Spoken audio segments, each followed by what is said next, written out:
Hello students, I, Aarti ma'am, welcome you all to yet another session of English worksheet number 26 dated 28th December 2020. The topic of today's worksheet is the chapter This is Jodi's phone and this is in continuation with the previous worksheets. ये जो आपकी worksheet है ये continuing part है, मतलब उसी का part है जो आपकी पुरानी वर्कशीट थी. Let us see the question number 1, A part. Put the sentences in correct order in the blanks below. ये हमारे पास 5 sentences हैं. हमें इन 5 sentences को ऑर्डर में लगाना है. ये ऑर्डर में नहीं है. सबसे पहले क्या हुआ था, उसके बाद क्या हुआ था, ये सब देखते हुए हमने वही करना है जो कि यहाँ पे लिखा हुआ है कि उनको ऑर्डर में लगाना है. सबसे पहले क्या हुआ था, fawn's mother was killed, doe was killed ना, तो दिस वॉज द फर्स्ट, मतलब पहला क्या आएगा, थर्ड वाला पार्ट आएगा, यानी ये फर्स्ट हो जाएगा आपका. ठीक है, fawn's mother was killed. Second क्या है, Jody mother was stunned at what Jody said. He proposes to go to the fawn ना, उसको फाइंड करने के लिए जाना चाहता था वो, तो उसको सुन के मम्मी उसकी परेशान हो गई थी. तो इसका मतलब नहीं, पहले उसने प्रपोज किया, उसके बाद मदर उसकी स्टन हो गई. तो ये आएगा, Penny helmed felt hand in when Jody propose to bring the fawn to the home. Second ये है. फिर थर्ड है, Jody mother was stun at what the Jody said. जब प्रपोज किया तो वो स्टन हो गई. फोर्थ में आएगा, हाँ ये, कि Millwheel offered to give a right to Jody to find the fawn. और फिफ्थ में आपका ये आएगा जिसमें है जोडी सेंड मिलविल बैक. सबसे पहले क्या हुआ था, जो फोन था उसकी जो मदर है डो, उस वॉज किल्ड. फिर सेकंड में क्या हुआ, पेनी को, मतलब जोडी की मदर को जोडी ने प्रपोज किया कि मैं फ़ोन को लेने जा रहा हूँ, तो हमारा यहाँ पे ये वाला फर्स्ट आएगा, ये सेकंड नंबर पे आएगा, मतलब नंबर 1. फिर उसके बाद क्या हुआ, जब उसने ये प्रपोज किया तो उसकी मदर जो थी वो स्टन हो गई, उनको समझ नहीं आया क्या करना है. ऐसे में फिर मिल व्हील ने ऑफ़र किया जोडी को राइड देखने का, अपने हॉर्स पे राइड देने की करी ना, तो यानी सेकंड का यहाँ पे आएगा. और लास्ट में हमारा फोर्थ आएगा जिसमें उसने बाद में मिलविल को वापस भेज दिया था. तो हमारा कोड बन गया 31524. ओके, इसको रीअरेंज करके लिख लेना आप लोग. फिर सेकंड पार्ट में कहते हैं B, read the following passage from the lesson. Part second continue. He waited for the sound of the hooves to end, then cut to the right. The scrubs was still. Only his own crackling of twigs sounds across the silence. He wondered for an instant if he had mistaken his direction. Then a buzzard rose in front of him and flapped into the air. He came into the clearing under the oaks. Buzzards sat in a circling around the carcass of the doe. अब देखो क्या हुआ, जो hooves थे, मतलब कि जो बड़े मीट खाने वाले ये जो पक्षी थे, ये आ गए वहाँ पे, सामने आए. इनका नाम क्या है, बजार्ड्स. बजार्ड्स क्या होते हैं, आपने टर्की देखी होगी, वल्चर्स देखे हैं ना, वही उन्हीं के जैसे होते हैं, टर्की वल्चर्स कहते हैं इनको, ये होते हैं. और यहाँ पे आपका ट्विग्स, ट्विग्स का मतलब क्या होता है, वो जो पतली पतली टहनियाँ होती है ना, उनको कहते हैं ट्विग्स. क्रैकलिंग साउंड मतलब उनके टूटने की जो आवाज़ होती है. तो क्या हुआ, जोडी जो था वो सारी जगहों को उस जगह पे जाने लगा जहाँ पे फ़ोन को उसने देखा था, और बीच रास्ते में उसको दिखे ये वाले वल्चर्स, जो कि उसको पहले लगा कि कहीं मैं गलत रास्ते पे तो नहीं आ गया, लेकिन बाद में उसे समझ में आ गया मैं सही रास्ते पे हूँ, जब ये वाले जो वल्चर्स थे उनको उसने देखा in front of him flapping into the air, वो अपने पंख फैला रहे थे एयर के अंदर. He came into the clearing under the oaks, वहाँ पे ओक ट्री थे तो उसके नीचे उसने देखा जहाँ पे साफ हो रखी थी जगह.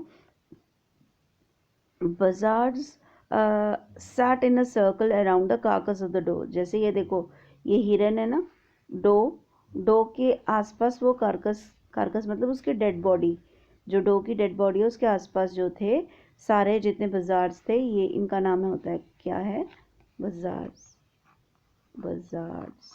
ठीक है. बजार्ड्स का क्या मतलब होता है, ये टर्की वल्चर्स को कहते हैं. ठीक है. फिर वो उनको देख के वो समझ गया कि हाँ मैं सही जगह पे आया हूँ. They turn their heads on their long scrawny necks and hissed at him. उन्होंने जैसे आहट हुई जोड़ी के आने की, तो उन्होंने क्या देखा, इन पक्षियों ने क्या किया, अपनी सर घुमा के उसकी तरफ देखा और उसको आवाज़ करी, हिसिंग करी, उसको ललकारा. He threw his broth at them. उसके पास जो जोड़ी के पास एक मोटी सी ब्रांच थी ट्री की, वो उसने उनकी तरफ फेंक दी. And they flew into an adjacent tree. तब वो क्या, वो उस जगह से छोड़ के जो उसके नियर बाय जो ट्री था, एडजेसेंट मतलब नियर बाय जो भी ट्री था उसके वहाँ पे चले गए. The sand showed large cat prints but the big cat killed fish and they had left the doe to the carrion birds. अब जो वहाँ पर उसने क्या देखा, जो वहाँ पे रेत पड़ी थी, जोड़ी ने देखा जहाँ रेत थी वहाँ पे किसके फुटप्रिंट्स थे, ये वाले कैट के फुटप्रिंट्स थे. बड़ी वाली कैट मतलब लायन या लेपर्ड या कुछ भी हो सकता है, वो कैट के फुटप्रिंट थे. और उन्होंने फ्रेश जो थी वो फ्लैश खाया था, बिग कैट्स किल्ड फ्रेश. उन्होंने नया कोई शिकार किया था वहाँ पर, और उन्होंने जो ये डो का शिकार था, मतलब जो डो यहाँ पे मरा हुआ पड़ा था, उसको इन बर्ड्स को खाने के लिए छोड़ दिया था. ठीक है. नेक्स्ट क्या हुआ, he parted the grass at the place where he had seen the fawn. अब वो क्या, उसने क्या किया, क्योंकि लंबी लंबी घास थी तो उसने घास को आधे में काट के वो आगे आगे बढ़ता रहा जहाँ पे उसने फोन को देखा था. It did not seem possible that it was only yesterday the phone was not there. अब उसको लगा कि वो वहीं होना चाहिए, लेकिन उसको याद आया कि कल ही तो मैंने देखा था, अब तक तो है नहीं फ़ोन यहाँ पर, वो कहाँ चला गया, वो ये सोच रहा था. He circled the clearing. तो उसने क्या किया, उसके आसपास घूमना शुरू कर दिया जहाँ पे उसने पहले देखा था. There was no sound, no sign. वहाँ पे कोई आवाज़ नहीं थी, कोई साइन नहीं था कि वहाँ पे फ़ोन है या नहीं. The buzzards crackled their wings impatiently to return to their business. अब वो क्या, क्योंकि वो जब उसने वो एक बड़ी लंबी सी टहनी जो बहुत कहते हैं जिसे, उसको फेंका था तो ये उड़ के ट्री के ऊपर चले गए थे ना, ऐसे बैठ गए थे. तो इनको बड़ी जल्दी थी कि हम ये डो को खाएं तो नीचे आए. वो ये सोच रहे थे. He returned to the spot where the fawn had emerged and dropped on all fours, studying the sand and the small hoof prints. The night rain has washed away all the tracks except those of the cat and buzzards.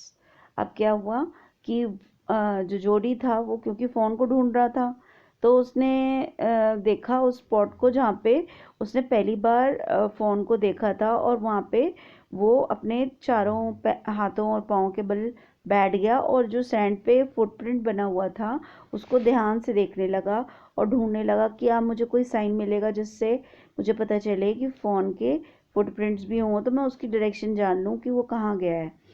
लेकिन उससे पहली रात में जो बारिश हुई थी उससे सारे ट्रैक्स हर एक के धुल गए थे. सिर्फ किसके ट्रैक्स रह गए थे, इन वल्चर्स के, ये जो आपके सामने वल्चर्स हैं इनके, और उस कैट के जो बिग कैट के देखे थे उसने. अब सी देखो, अब इसमें है find the following blanks using the hints below.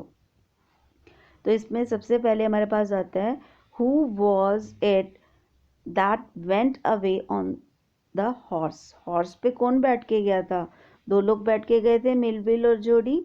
तो हमारे पास क्या है, who was at that went away. अब इसमें जोडी आएगा क्योंकि उसके बाद तो मेलविल को उसने वापस भेज दिया था ना, तो इसलिए जोडी हम लिखेंगे। Jody was trying to find dash his way the fawn the rare plants. तो किसको ढूंढ रहा था, वो फोन को ढूंढ रहा था। Jody has come to the place where dash, वो कौन सी जगह पे आ गया था, there was a stream of water, जहाँ पे पानी की जगह थी, या he had seen the fawn, जहाँ पे उसने देखा था पहले फ़ोन को, उस जगह पे आया ना वो वापस, तो वहाँ आ गया था। तो इसका आंसर होगा he had seen the fawn. Jody got rid of the buzzards by throwing his dash at him them, वो क्या उसने फेंका था, एक लंबी टहनी फेंकी थी ना, जिसको हम कहते हैं बहुत। whose footprint did the sand show, sand पे किसके फुटप्रिंट थे, बिग कैट्स के थे। what did the buzzards do on seeing the जोड़ी, they hissed at him। देखो यहाँ पे लिखा हुआ है they hissed at him, उसके ऊपर लिखा होगा बेटा आगे। ओके फिर नेक्स्ट है why did the buzzards crackle their wings, उन्होंने क्यों क्रैकल किया था, they want to return to their business, ये लिखा है ना, the buzzards crackle their wings impatiently to return to their business, ये लिखा हुआ आंसर। ठीक है, ये है। तो यहाँ पे हम क्या लिखेंगे, जोडी, JODY जोडी पहले में, फिर नीचे लिखेंगे द फोन FAWN फोन, फिर यहाँ पे आएगा आपका ही had seen the phone। तो आपके पास लाइंस क्या बन जाएंगी, who was it that had went away on the horse, Jody। Jody was trying to find the phone। Jody had come to the place where he had seen the phone। फिर next है Jody got rid of the buzzard by throwing his both, BOUGH at them। फिर है whose footprints did the sand show, यहाँ पे आएगा big cats, आप लिखोगे big cats, CATS cats। ठीक है, what did the buzzards do by seeing the Jody, they hissed at him, hiss HISS hissed at him। ठीक है, ये वाला मैंने लिखा हुआ टिक कर दिया है बेटा। उसके बाद है why did the buzzards clack their wind, तो आप इसके अंदर लिखोगे to return to their business। अब आते हैं हम क्वेश्चन नंबर 8 पे। ये है find the words that above extracts means which means nearby। nearby सबसे ज़्यादा कहाँ पे होता है, देखो हम इसको नोटिस करते हैं, यहाँ पे देखो लिखा हुआ है yes he threw the both at them and flew to an adjacent tree। adjacent का मतलब क्या होता है, नियर बाय, तो हम यहाँ पे लिखेंगे adjacent, आंसर हो जाएगा बेटा इसका adjacent। let us do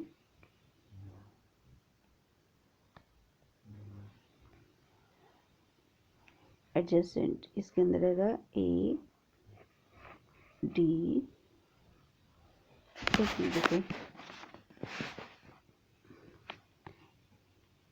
ये देखो यहाँ पे लिखा है, मैंने आपको बता दिया। नेक्स्ट का भी देख लेते हैं एक बारी, उसके बाद मैं इकट्ठे दोनों लिख दूंगी। ये है a large branch of tree, एक लार्ज ब्रांच ऑफ ट्री को क्या कहते हैं, हम कहते हैं बॉथ, जिसका आंसर आपका ये लिखा हुआ है। देखो एक तो एडजेसेंट ट्री, ये फर्स्ट का आंसर हो जाएगा 8th का, और सेकेंड है बॉथ, BOUGH बॉथ, एडजेसेंट और बॉथ। तो हम दोनों आंसर्स यहाँ पे लिख देते हैं बच्चों। नियर बाय का क्या होता है, एडजेसेंट, ADJACENT एडजेसेंट। ठीक है, और लास्ट जो है आपका the large branch of the tree, इसको कहते हैं बॉथ, मैं यहाँ लिख रही हूँ BOUGH बॉथ। तो ये आपका आंसर हो गया इसका, और ये नियर बाय का हो गया एडजस्टमेंट। ओके।